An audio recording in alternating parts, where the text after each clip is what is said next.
Hello everyone and welcome to our November energy forecast for 2022.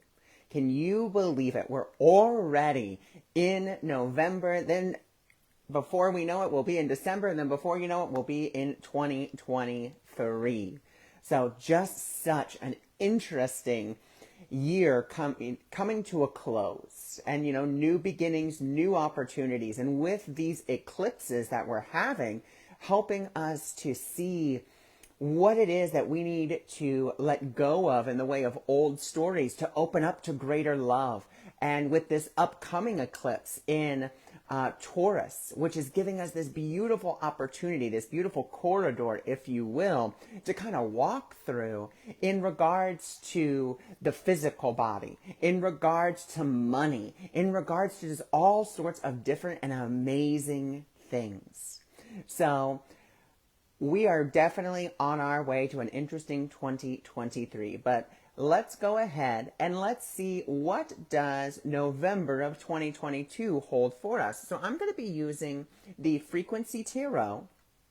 The answer is simple, and the which one is this? The wisdom of the hidden realms, to kind of give us an overview of each week. So we're going to do week 1. What is the frequency, the answer, and then what's the shadow, or what wisdom can we gain from that week? Okay, so let's go ahead, and since we already know that we are already in the first week of November, we're already here, let's go ahead, and what I want to do for this first week, since we do have this very potent eclipse on the 5th, I want to pull from the wisdom of the hidden realms, and I want to see what energy just comes out, for what wisdom is going to come for us about the November 5th eclipse.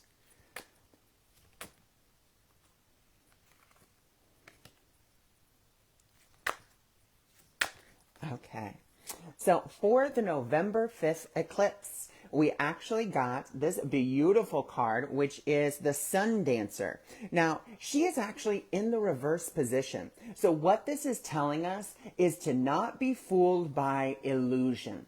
It's saying that this eclipse that's coming up, it is all very focused on the physical senses, the physical reality. So really look at, where are you maybe getting a little too addicted, if you will, to some of the physical sensations? Like maybe you're someone who, once you watch like one TikTok video or one YouTube short, you're just scrolling. And by the time you're done doing all the scrolling, because you're like, oh, I'm going to take a break, half the day is gone. Or maybe you are really indulgent with, certain foods, or maybe there's like tactile things that you're really into, or maybe you're into like listening to podcasts, or, whatever the case may be.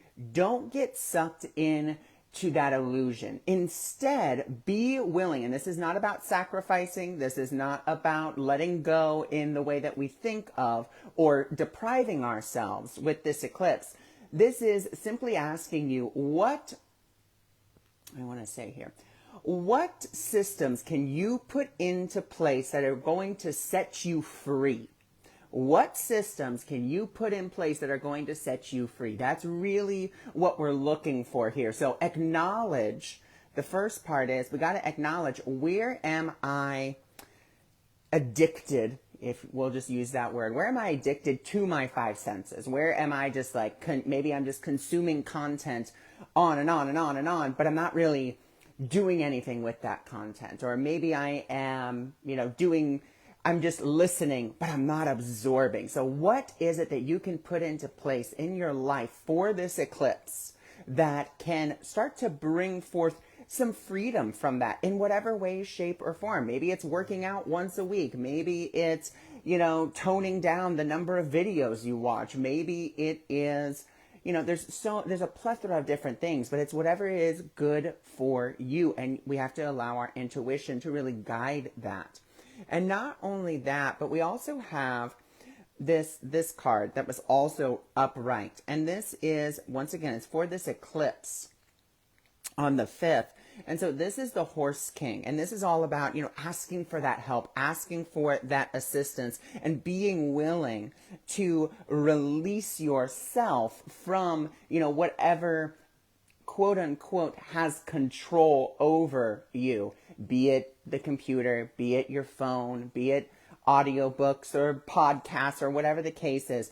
Release the control that it has over you and regain that control. Bring it back to center. So very powerful messages just for the eclipse. So now let's go to the second week of November, and let's kind of see what is the frequency that we're going to be working with for the second week of November. So the second week of November, what we're going to be working with is this card, and this is the Heritage card. So this is really talking about us pulling forth our ancestry, if you will.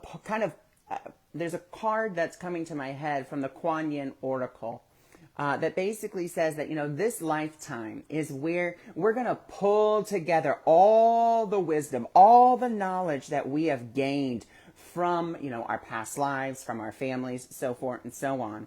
And we're going to start to pool that and use that in this here and now moment. So the second week, we're working with pooling together all of our wisdom, all of our knowledge. And so now we're going to go to the answer is simple, and we're going to see what is the answer? How can we really start to work with that? So let's see, how can we really start to work with that heritage energy? Okay.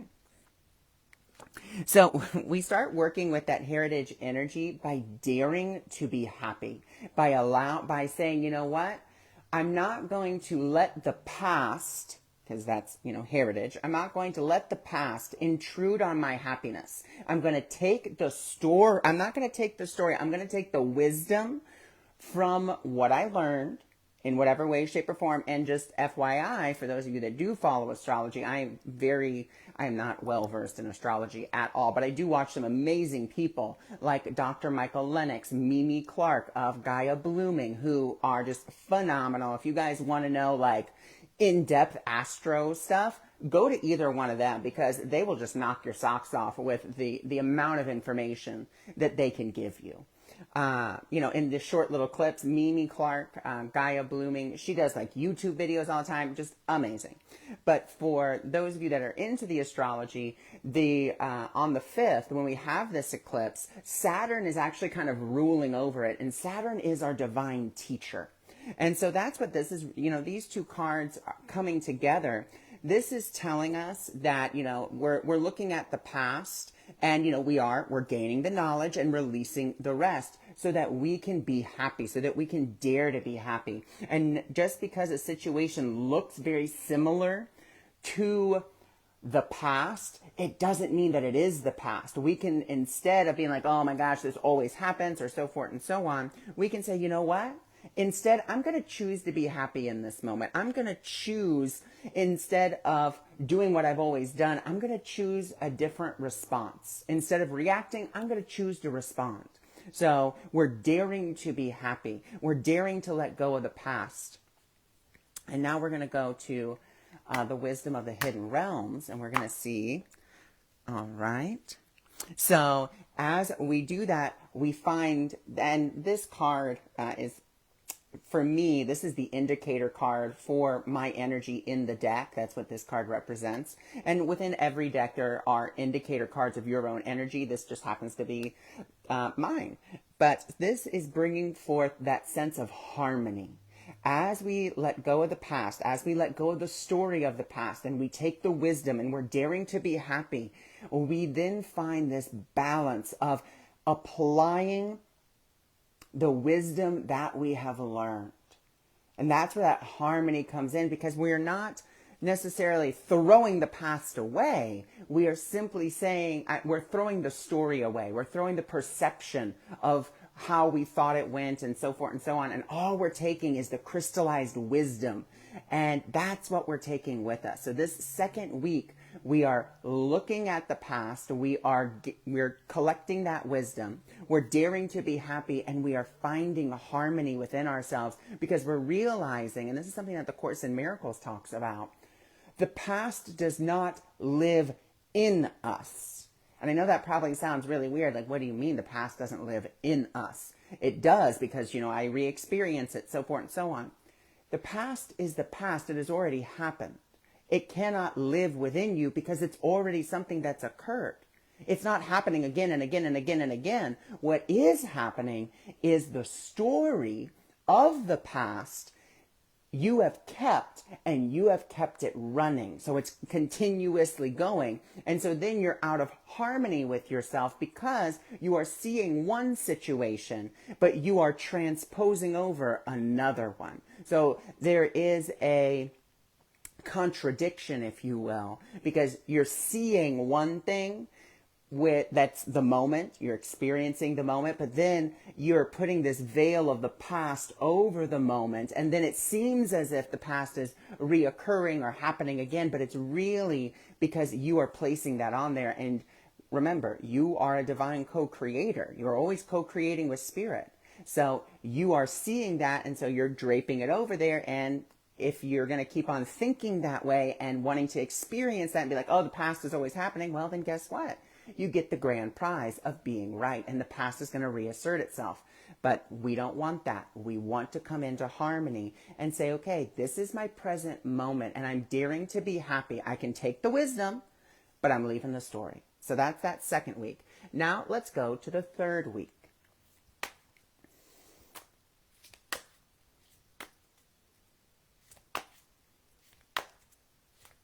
Well,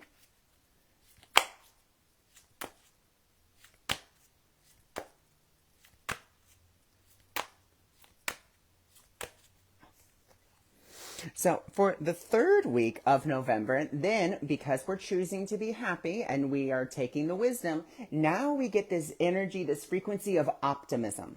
And optimism, remember, isn't necessarily about seeing everything through rose-colored sunglasses. Optimism is simply our ability to say, you know what?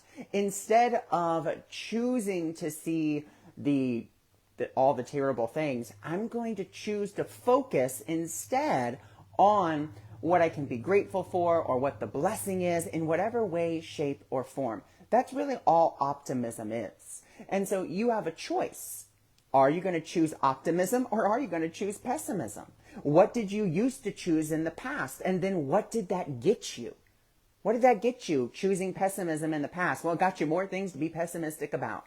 What if we, again, because we're choosing harmony, we're choosing to be happy, we're choosing to take the wisdom of the past but leave the story behind. So now we have this breath of fresh air, because we're choosing optimism. We're choosing to see it differently. We're choosing to be happy in this moment. And so then let's see what the answer is simple has for us. Okay, so the reason that the optimism is coming is right here. And it is because we are dropping it. We are dropping our heavy loads. We're letting it go. We're not allowing it.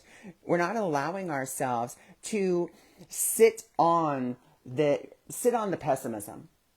We're saying, you know what? No, I'm dropping it. I can see it. I can acknowledge it. But it doesn't mean that I have to continuously live by it. I can drop it. And what you see here is this person over here is really laden down with the past, laden down with the stories. But this person who's letting them go, look what they're doing. They're lifting off. They're, getting happier, higher, if you will. And, when it comes to this whole concept of higher vibration, lower vibration, so forth and so on, what I would say instead of that is, instead of focusing on, I have to be high vibe or this or that, I want to be happy. Like, that's it. If I want happiness. And so what is blocking me from my happiness? What stinking thinking am I holding on to that's keeping me from rising up? And so then let's go to the wisdom of the hidden realms. So Ed C. Beautiful. Ready for that next chapter? Of course. And so we get our next card. Okay, so this is a reaffirmation of what I just said, because this is the prisoner waif. We need to be very, very conscious of any self-sabotage, of being like, well, yeah, I can, I want to be happy, but, and I can tell you, and this is something that I say to my mentorship clients and to my reading clients as well, when the time arises, if you are saying, I want this, or, but maybe, however, perhaps, be very aware and very conscious. Ego is basically, ego's trying to butt in and say, I mean, that sounds great, but no. And this is another way of putting it. The ego knows the issue. It knows the problem, but yet it just looks at the problem and goes, yep, that's the problem. That's it. I'm not going to do anything about it. I'm going to look at it. I might skirt around it, but I'm never going to really do anything about it. I'm going to constantly, go around it, but never really touch it. So we got to be really, really aware in the third week that, yes, we want to be optimistic. We want to choose happiness. We're dropping those thoughts and those beliefs and those patterns that no longer serve us. But we got to be really conscious, because we have a tendency to self-sabotage and be like, yeah, I'm happy, I'm happy. Oh, but look, see, this is what happens when you're happy. Bad things still happen. And, this is what I tell people all the time. Spirituality isn't to stop, quote unquote, bad things from happening. Spirituality is there to help you when you are triggered and when you are going through life's challenges. That's what it's there for. If you are looking for spirituality to make sure that nothing, quote unquote, bad happens, well, then there is no spirituality that's going to necessarily help you, because spirituality is there to assist you in helping you to see that there is no bad situation. There is no bad. There simply is how the ego is perceiving it. And so we got to be really aware, because our ego is going to be looking, if you will, for evidence that we can't be happy, or that we can't choose happiness because it's bad, because it's dangerous, because then more bad things will happen, or we're becoming mindless zombies, whatever the case is. Just be very, very aware of that self-sabotaging consciousness. All right, so now we're going to go to the fourth week.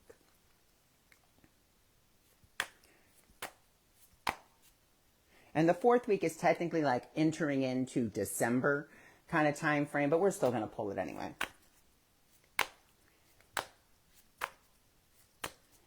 Beginning of December.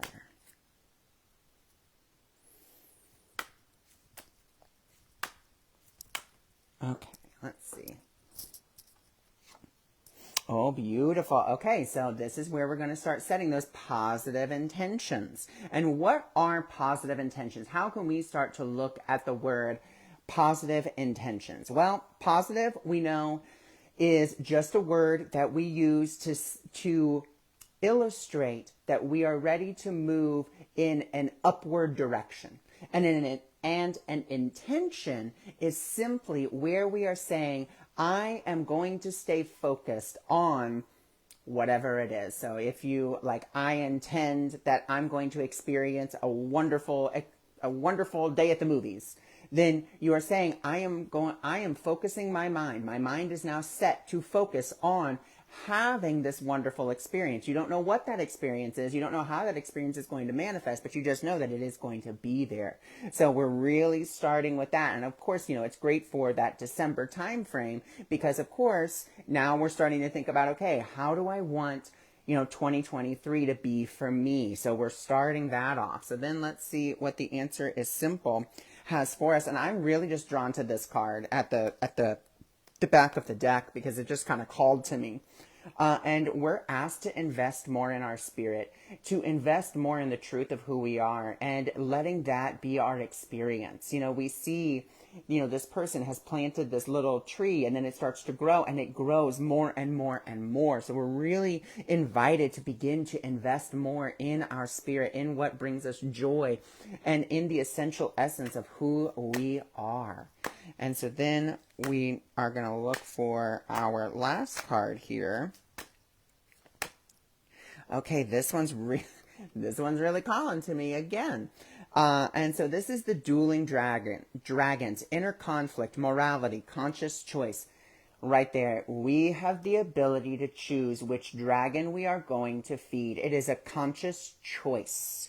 And we have to be willing to move into that non-judgment as we're making that conscious choice, and be willing to say yes to life and turn back from the ego when it starts to come up, when it starts to rise up, and know that we are brave, that we are strong enough to do so. And as we do, we get this beautiful act of surrender. And as we surrender, we get to step into the synchronicity of life. Okay, because life is always unfolding for your benefit. And it's showing you the rocks that you are still carrying around in your pockets that are weighing you down. That's situations unfold, not because the universe is testing you. The universe does not test you. It doesn't say, well, let me see if you're ready. The universe already knows that you already are, in truth, fully ready to receive all of it. But you have some rocks in your pocket. You have some stories, some patterns that are rising up saying, I would like that, but, well, there's our but again. There's our good friend. It says, maybe, maybe not. So just be really willing. So let's kind of do a quick little review of our month here. So our second week, because we already are kind of in the first week and we did the reading for that. And so I want to go to that second week. And so the second week is that heritage. So it's about the past. It's about taking the wisdom of the past and daring to be happy so that we can move into harmony. As we do that, we come to our third week, because now we're choosing to be happy. So now we're having that optimism. Okay? As we have that optimism, we are dropping those things that no longer serve us. We're dropping those patterns, those thoughts that don't serve us anymore. But we need to be very, very aware of that self-sabotaging consciousness, as well as trapping ourselves in our own minds and thinking too much about it.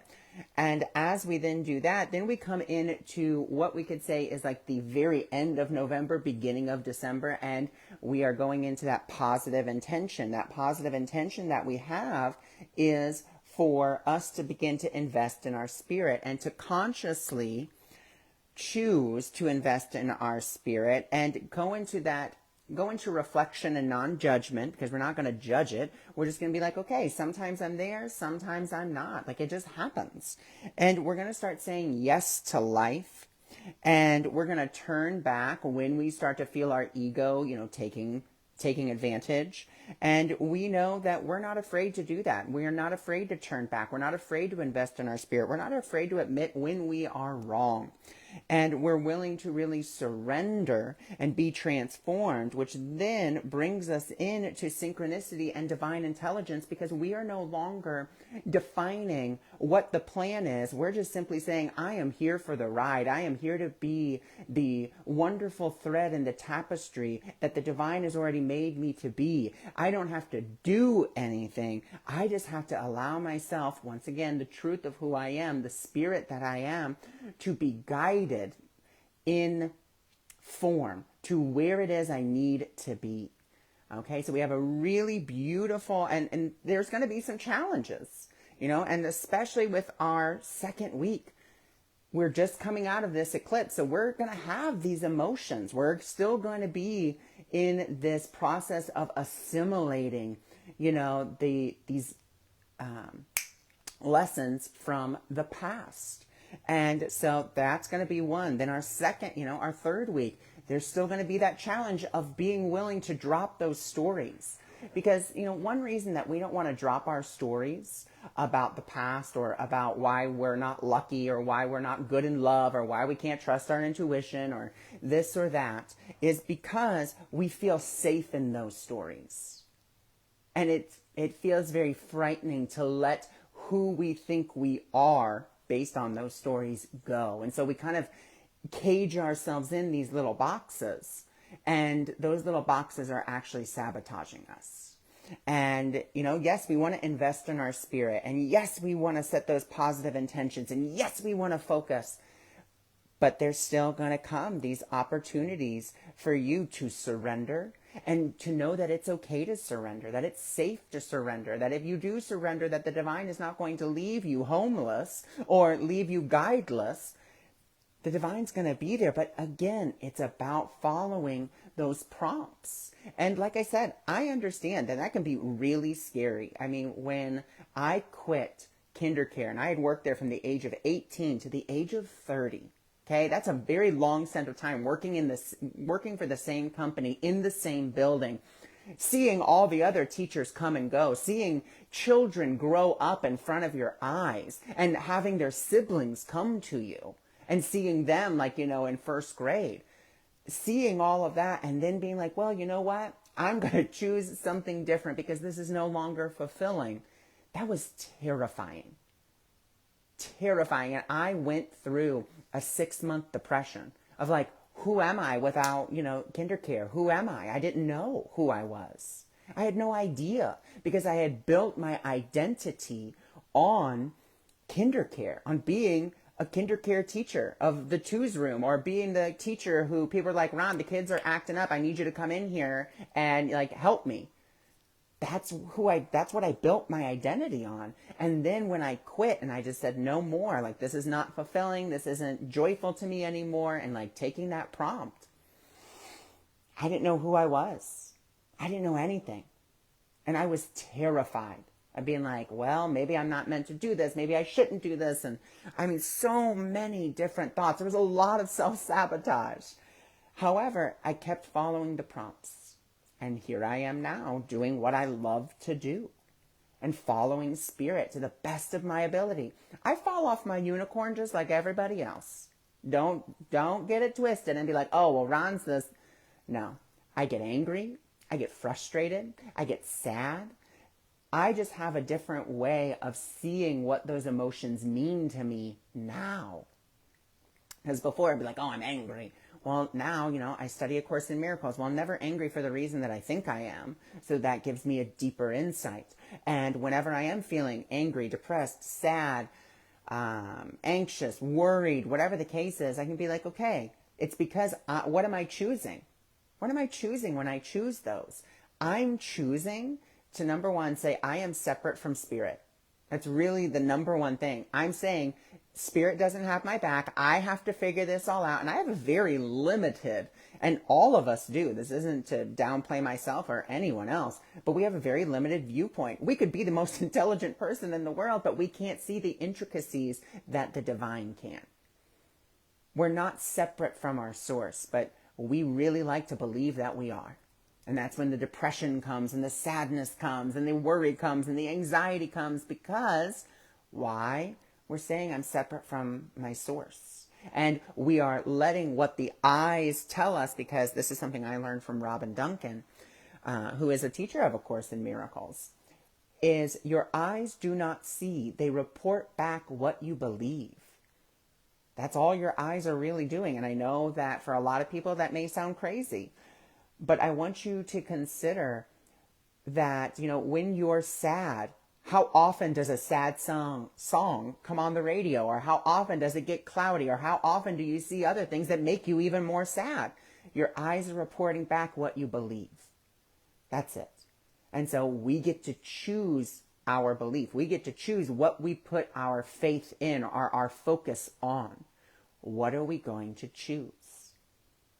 So there is my, second little message for November. What are you going to choose to focus on? Who are you going to choose with? And remember, again, we're in November. Great time to focus on gratitude. Great time to have a gratitude journal. Great time to start that practice to set you free from maybe complaining up here a lot. Maybe there's a lot of complaining. Oh, I don't have the house I want, or I don't have this that I want. Well, great, but what can I focus on that I do have? What do I have that I actually enjoy? Even if it's just, you know what? I'm able to move my body freely and loosey-goosey. Like, I can do that. Wow, I'm so grateful because I get to do that. Or I get to walk, or I have a job, or I am actively looking for a job, or whatever the case is. Like, what can you focus on in the way of gratitude? So that's another way to set yourself free, is by focusing on the gratitude, not to the exclusion of everything else, but just adding it and being like, well, you know what? I want to focus over here a little bit more than I want to focus over there, because over there, what am I seeing? Over there, I'm seeing death, decay, destruction, and all this. You know what? I can see that. I acknowledge it. But I'm also going to, as I'm acknowledging it, I'm going to shift my focus over to that gratitude. And as I'm in that gratitude, I'm now shifting my consciousness to something higher. I'm shifting myself higher in consciousness because I'm focusing on gratitude. And then I can ask, Spirit, this is what I'm seeing. What would you have me, what would you have me do here? So those are our messages for the month of November. I thank you for joining me. I thank you for being here. If you're interested in more content like this, go check out my YouTube channel, which is in the description of the video. Or you can also go check out my website, awakeningmiracles.org, if you're interested in more free content like this, or if you're interested in learning more about me or my services.